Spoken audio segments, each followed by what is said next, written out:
नमस्कार। भाजपा विरोधात महाविकास आघाडीने भगदाड ऑपरेशन सुरू केले की काय अशीच सगळीकडे चर्चा आहे।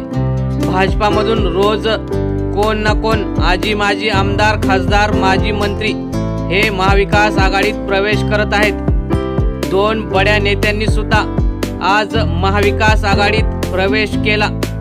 भाजपाचं वारं फिरलेलं आहे। भाजपामधून अनेक बडे नेते महाविकास आघाडीत येत आहेत।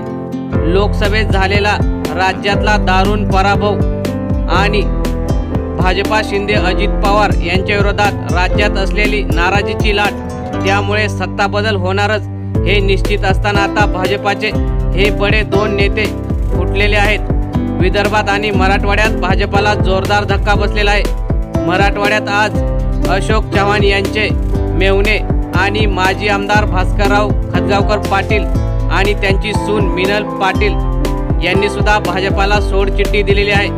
नांदेडमधील हे बडे प्रस्थ आणि माजी आमदार रामराम ठोकल्याने भाजपाची मराठवाड्यात दयनीय अवस्था झालेली आहे। तसेच विदर्भात सुद्धा 3 वेळा आमदार राहिलेले, विधान परिषद 2 वेळा असे 5 वेळा आमदार राहिलेले गोपाल अग्रवाल यांनी सुद्धा काँग्रेसमध्ये जाण्याचा निर्णय घेतलेला आहे।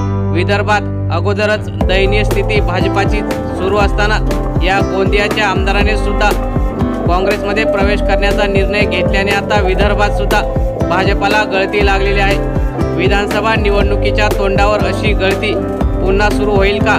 आपल्या प्रतिक्रिया कमेंट बॉक्समध्ये नक्की कळवा। धन्यवाद।